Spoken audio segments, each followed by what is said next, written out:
बोलो जी। और मिस रोहिणी जी। हाँ। ये आ गए और छा गए। क्या? हमारे रमेश दद्दा जी। हाँ।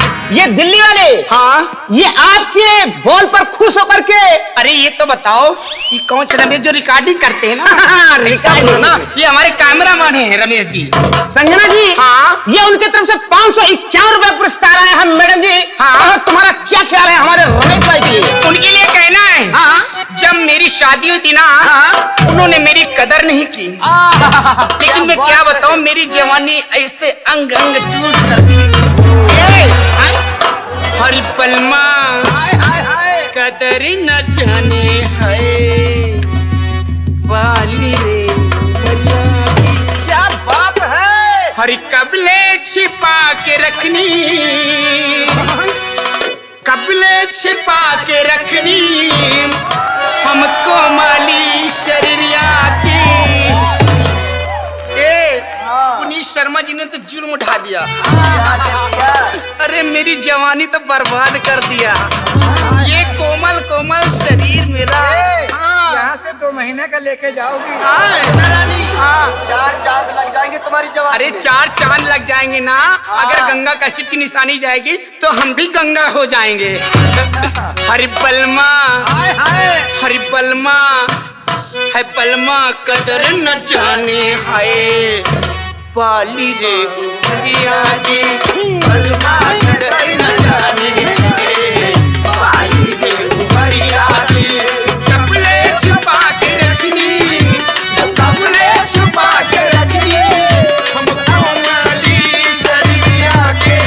पलमा, पलमा, पलमा कदर न जाने है पाली रे उमरिया की।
ज्यादा हमारे कहते आगे पीछे लागे ना नहीं गंगा कसम एक दाएं घूम गए तो तुम्हारा आंखी लुप दुप करी ये आ गए हमारे वही छाया हुआ नाम नंदा भाई।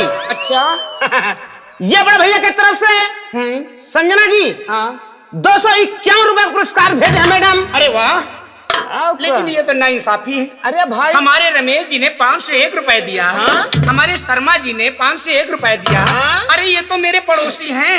अरे ये ठहरे इलाहाबाद के, मैं ठहरी फतेहपुर की। अरे अभी तो पार्टी शुरू हुई है। ए दीदी, हाँ आंधी के आगे बेना का न चली। हाँ, अरे हमको बेना ना समझो, वो हमारे क्षेत्र के हैं, वो भी अपने आप में पावर रखते हैं। जहाँ पे हर जिला हर धाम के लोग तीर्थ नहाने जाते हैं। जहाँ पे पूरा पावर हाउस हो वहाँ जनरेटर क्या करेगा। हाँ बच्ची तो रहे तो power house Sharma ji feet करे हैं, हमने लगे है का। तो संजना जी ये बतलाइए कि हमारे नंदा भाई के लिए कुछ लेकर के आई हो? आई हूँ लेकिन सबके लिए नहीं है। निकालूंगी अभी थोड़ी देर में। अच्छा सबके लिए नहीं है, सिर्फ नंदा जी के लिए। ओहो कहना है क्या?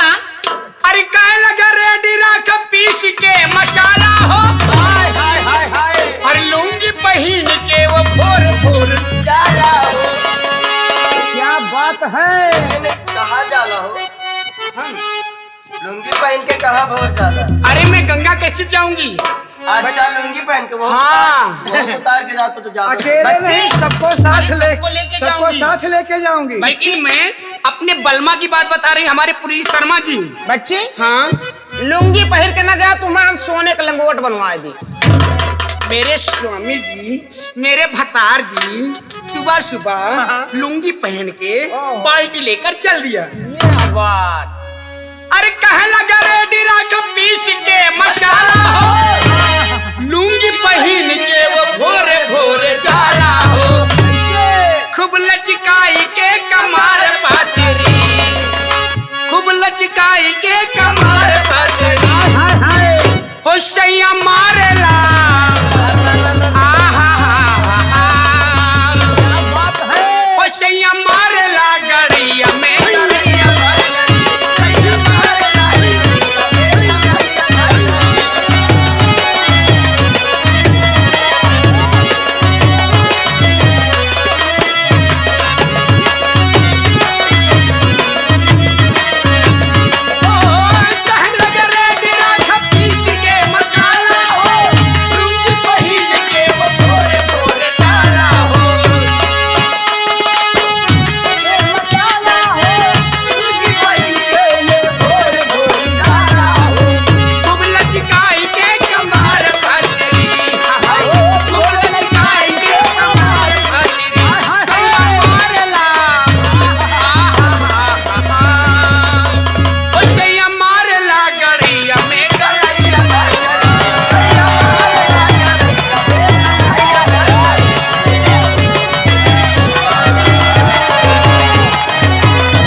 कहाँ गड़िया कहाँ? मछली का है पागल बट्टे का ई सेवल हक काटे निकाले का हमारे शर्मा जी का है। अच्छा ऐसे न देख पाई हो।